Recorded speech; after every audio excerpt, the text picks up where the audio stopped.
Welcome to Diaspora Highlights, episode number 6. It comes to you with the best wishes of the Diaspora Unit, Ministry of Foreign Affairs and International Cooperation. This week we present to you the Community of Hope. This is a charitable organization that will soon launch its massive campuses in Guyana. Before we hear more about this phenomenal initiative, let's meet the members of a Community of Hope. My name is Colin Gibbons, and I pastor in Canada in the province of Ontario. And I have been doing this now for over 37 years. My name is Dorothy Gittins. I am a retiree from the Bank of Nova Scotia. I have approximately 40 years of experience in various aspects of banking, and I hope to be able to add some of my experience to anyone in Guyana who needs it. Hi, my name is Doug Smith, and I am from Canada. I live just north of Toronto, and I'm a business owner for a contracting and construction company and a father, family of 5, including my lovely wife. My name is Sharon Smith. I'm from a little village called Schomberg in Ontario, Canada. I work for the local government managing water and wastewater projects. Hi, my name is Nancy, and I live in Bradford. It's a small community in Ontario, Canada. And I am a school teacher. I teach children from the age of 5 up to maybe 12. Hi, my name is Alicia. I was a student and I'm taking a break to work with my dad in the fire alarm technician industry. Hi, my name is Reginald Kenny. I am from Ontario, Canada. I am a small business owner there and I'm a tool and die maker by trade. My name is Grace Kenny. I am the wife of Reginald. I've been a teacher in Newmarket for about 36 years, and I just recently retired. Hi, my name is Lauren Patzer. I'm currently a high school student entering grade 11. I play soccer around 5 nights a week, and I'm looking to play professionally in Europe if that's God's plan. Hi, my name is Maggie Rout. I am a medical radiation technologist, which is just a fancy way of saying X-ray tech, and I'm from just a little town north of Toronto, Ontario. Hi, my name is Amar Ram, originally from Guyana, but been living in Canada for approximately 32 years in a little town called Newmarket, Ontario. I worked for most of my life at Toyota Canada, and I am a field warranty consultant responsible for about 45 Toyota and Lexus car dealerships. My name is Nadira Ram. I was born in Guyana, but I live in Canada for 30-something years. I never work, but all of my jobs that I do, it's all volunteer. I love to help people, and that is what I've been doing for 20-something years now. Volunteer. One of the founders of this charitable organization, Mr. Amar Ram, explains the concept of a Community of Hope. Community of Hope, my wife and I are the founders of Community of Hope Guyana. And how this all started, I'm not a religious guy nor my wife, but we have a relationship with Christ Jesus, and we feel that conviction that we must serve God, love God, and by doing so, by extension, serve His people. We normally lead short-term missionary teams to overseas, about 9 or 10. We were supposed to take another team back to Siberia in 2019. That got canceled because of COVID, because we have formed this team. The team normally consists of professionals and all age group. We decided to stick together and see how we could help one another, mentor one another, support one another through COVID. And from our Bible study, help us to better ourselves, help us to humble ourselves, help us to recognize the need out there and to step out from our comfort zone. So my wife and I were entertaining the idea of going abroad, and she volunteers a lot. I volunteer a lot. I take my vacation time from my regular full-time job, but we take that time and go and spend time with the homeless, those from low-income communities, those who are trapped in the sex trade, and so on. And we feel that we want to do this, but we don't want to wait until I retire. at that old age, even though I'm not there yet. But someone said, a wise person, well, why not go back to your own country? There is need there too. You know the culture, you know the language. So Nadi said we should look into an orphanage. Following the Toyota way, we wanted to do the go and see. So we invited some friends from Canada to come here and talk to the government officials, talk to the community leaders, talk to the religious leaders, talk to the ordinary kid in the streets, and just to get an understanding, how can we help? How can we come back with a towel in our hand and a basin of water to wash the feet and serve alongside those who've been doing it? And we heard loud and clear that our youth need a helping hand. Our youth need someone to help them to recognize the potential in them, hold their hands. So let's do this together. So we went to the drawing board and we put together a master plan of a community of hope. Nadi is one of the best cooks that Guyana has produced, and she loves to serve free coffee and so on. She volunteers a lot at the homeless shelter in Newmarket, among other places, Teen Challenge. So she said, no, Amar, I feel very comfortable running a drop-in cafe. And we want this community of hope to be planted where others may say there's no hope in that community. We want to bring it there so that it is accessible. So the community of hope is, we would like for it to be like 5 campuses across the country. The first one will be, of course, a pilot. The community of hope will also have a safe place for someone to come and talk, a space for someone to learn to play musical instrument, a space for someone to come and get help with homework, and so on. Well, who will be manning that community of hope? We'll bring our friends like what we have here to come and donate their time.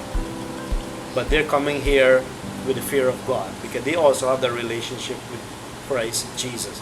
And because of that, we don't have to tell them how to treat our young people. They know that already. Trade school. I got that break age 12, 13 when I was grazing a sheep. I'm from a little village called Crane on the west coast there. And a man named Borja, he's no longer with us, saw me and he saw potential in me. He said, "Sharp man, come learn a trade." And he called me out. And today here I am. I can say I've been blessed beyond measure. And I don't want to go up that ladder any further. I want to come down back and look out for another sharp man and give back what was given to me. So I already have, it was donated to me, a Toyota Tacoma, stripped it down and made a training simulator, ready to be shipped and to go. It could be traveling back of a pickup truck and call out a few young people, male or female, boy or girl, and ask them if they're interested in learning a trade. Give them an opportunity to break that cycle of poverty. I can say, from my perspective, I can see the government is doing a fantastic job, but need partners like me and others to come alongside and let's do this together. Let's do the heavy lifting together. So the trade school, we would like for it to have 8 classrooms: automotive, plumbing, electrical, fabrication, welding, and so on. And we will tap into the resources we have in Canada, both from religious organization, also from the diaspora. So it'll be a massive investment. I think when all of the phases are completed, we're talking about $6 million. And it's a not-for-profit, not a penny we're doing, not a penny will be generated or be going into our pocket. I'm just going to give up my job so that I could come back and hopefully get someone else to get a job. So that's a trade school. We also want to have a place where people who are struggling with mental illness or maybe a family member is acting a little bit different. So we want a place where they can drop in, and we call this wellness center, and we can have conversation. People who have in the past lived with someone who suffered with mental illness. someone who is dealing with mental illness, and we can share our stories. And so these are the things you look for. This is the kind of support you should offer a loved one. Don't be quick to call names or judge.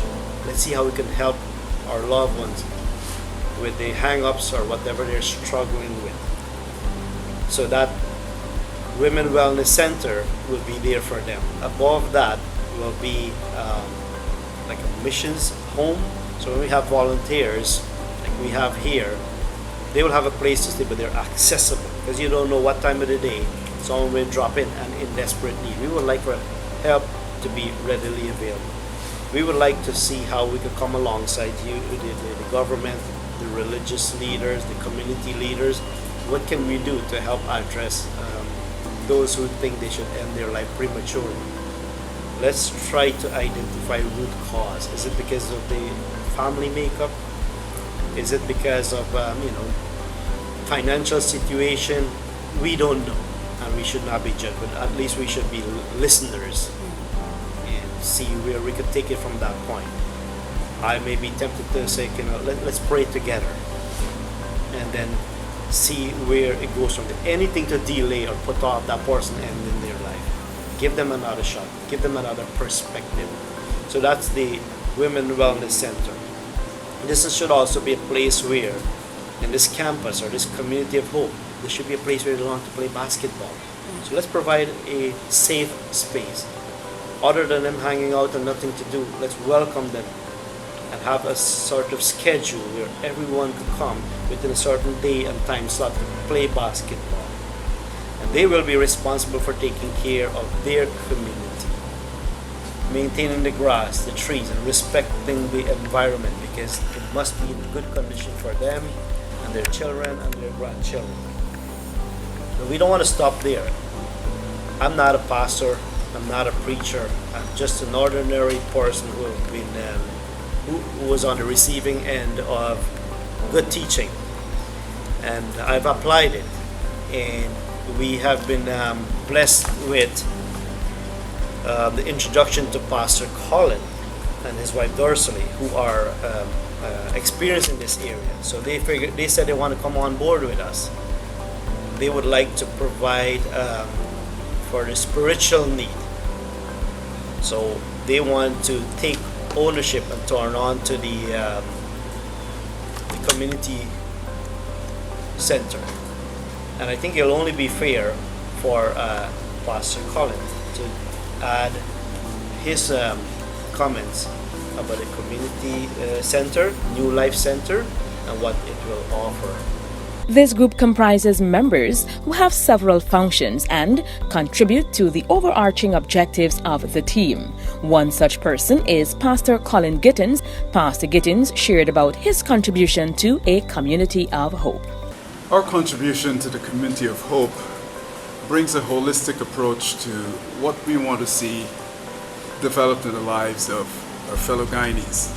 And so my wife Dorsley and I have decided that we would love to bring a community center to the community of hope. And this came out of looking around the greater Georgetown area and realizing that there's very little space and places where kids and young people can play safely. As a matter of fact, Amara and I interviewed some of the young kids we saw running around the streets and playing soccer on the road. And we found out that it was a very sad situation where there's very little space provided for them. So this center is intended to take them off the streets, teach them some indoor sports, and then use it as an incentive to move from the physical life to the spiritual life. And so 5 days a week they're allowed to come and play and enjoy themselves. And then on the weekend, there's a very soft invitation that's given to them to join us in worship. Also involved in the community would be what we're calling a community activity room. And I really like this because, again, for the members of the community who would like to celebrate a birthday party, a 25th anniversary, even a funeral reception, we're providing a room that will seat 150 people and about 200 standing. and members of the community will be able to use that room for free. The only cost will be what it will be required to clean it before and after. And then they can come and enjoy a part of the community and then tell others about it. And again, through that, maybe they gain a deeper appreciation for what we're doing in the various aspects of the community. So all in all, the main idea is to give the young people and the kids a space to play, and then for the adults to ensure that their lives go beyond the physical aspect, but the spiritual aspect is what we want to enhance. You may ask, what is the relevance of a community of hope to the development trajectory of Guyana? Some members of the group highlighted how this project will serve the needs of Guyana. Okay, for myself, I struggle with mental illness for about 30 years. And so one of my biggest challenge is every day, how am I gonna live out today? And I know I get a lot of help from the Canadian medical system there, and I learn a lot. And I feel that I can give back some of those same training that I get throughout the years so that I can help in the mental health, help the youth, even the older people who are suffering from different sort of mental illness. So I will do as much as I can do in that department, because we were told that they need people to help with those skills here. Also, we want to talk a little bit more about safety. I know it's going to be a big campus with a lot of things going on. We will guarantee that we will have, put in place a safety for kids, for underage youth. We will do it the way that we will do it in Canada. We have to get a police clearance before you can come work for us. So that's one of the things that we will guarantee.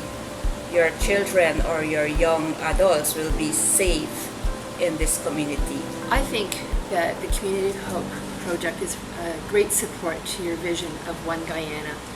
Primarily, I think that because when we invest into the youth and when we train them in a trade, or we equip them with understanding as they go through school, or when we impact them socially and emotionally, and we build up their confidence in who they are, then as they grow and become adults, they will contribute to Guyana in healthy, productive ways.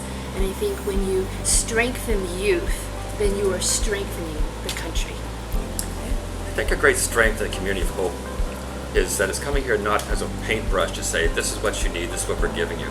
But as Amara said, we're coming here to say, what do you need, how can we help? As an example of that, I want to give an example of what I just last month I was in Dominican Republic, and you know the Dominican Republic loves baseball, but the children there have very little opportunity to play, and nobody teaches them skills. So the group I was working with there, they go, what can we do to help you? And they said, put on baseball camps. And so we went there with some volunteers, and we put on baseball camps for kids so they could play, they learn the skills, because that's what Dominican needed. Guyana needs something different. So we are here not to say, this is what we're giving you. We're not giving you baseball camps. We're giving you, what do you need? Tell us. And we need a community of hope. We need hope for the young people. We need hope for the skills. We need hope for their mental development. We're here now, which has an exploratory mission, but we didn't come empty-handed, so we came with a VBS. We said, let's work with the children while we're here. And so we came in with some games and some fun and some crafts. And while we're here, we're at the VBS, we're putting on little magic shows for fun. And the response from the kids was, can you come back? Can you do this again? And my answer was, I can't promise we are coming back to do this again. But I can promise one thing, is that I promise I'll never get tired of seeing the joy I'm seeing on your face as we share this love of Jesus with you. What I'm most looking forward to seeing here in Guyana once this project, gets off the ground and starts running, it's just such a different approach that I've never seen before. Yes, we're coming with a Christian background. We all have a relationship with Jesus Christ, but Amar and Nadi have taken this different approach, and instead of coming here with our ideas that work in Canada, they've come here and said, what do you need? Where are the areas that you need help in? What can we do to help you? Where can we meet you halfway?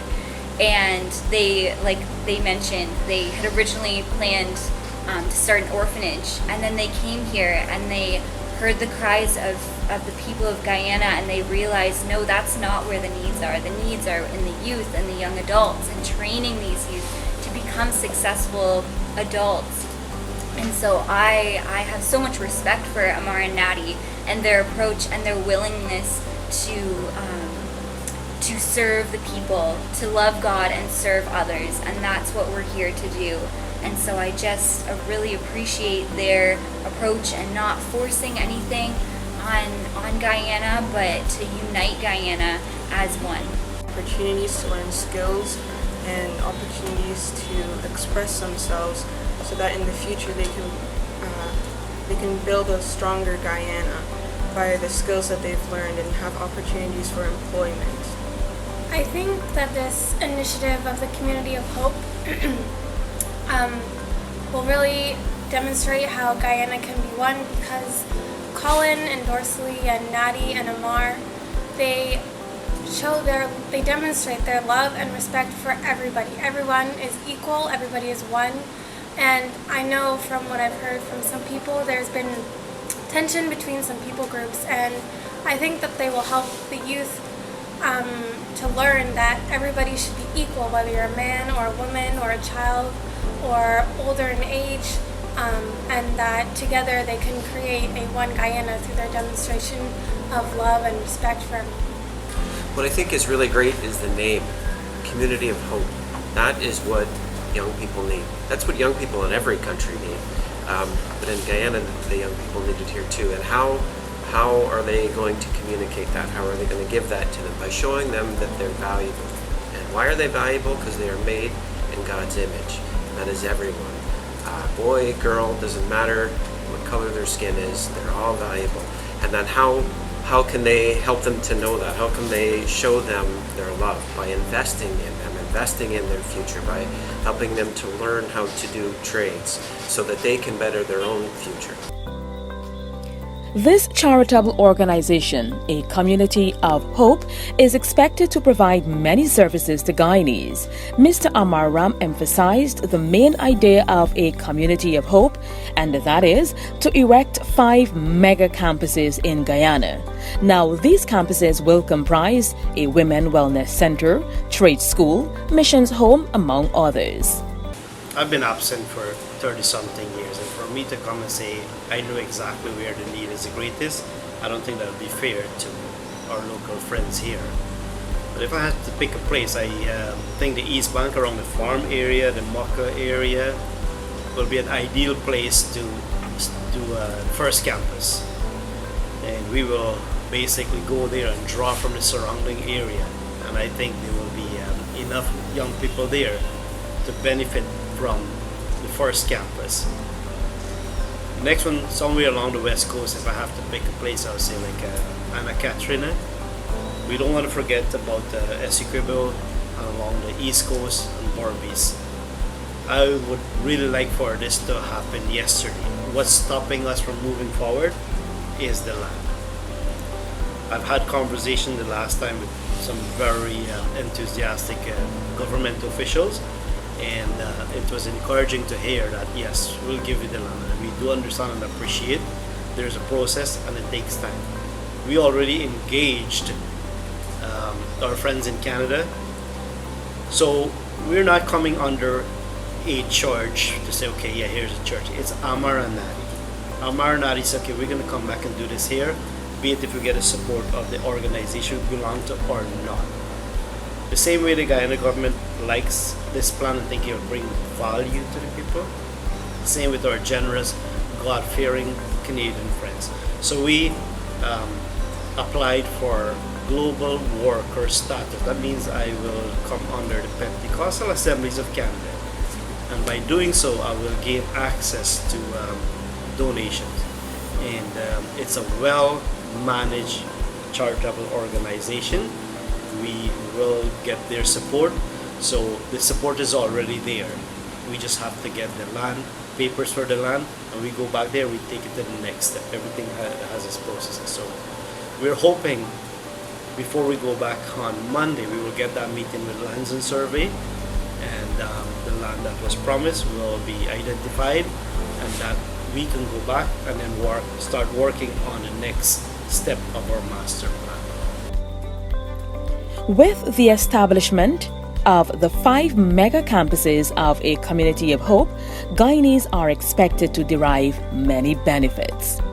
Tune in next Wednesday for Episode 7 of Diaspora Highlights, a presentation of the Diaspora Unit, Ministry of Foreign Affairs and International Cooperation. See you then.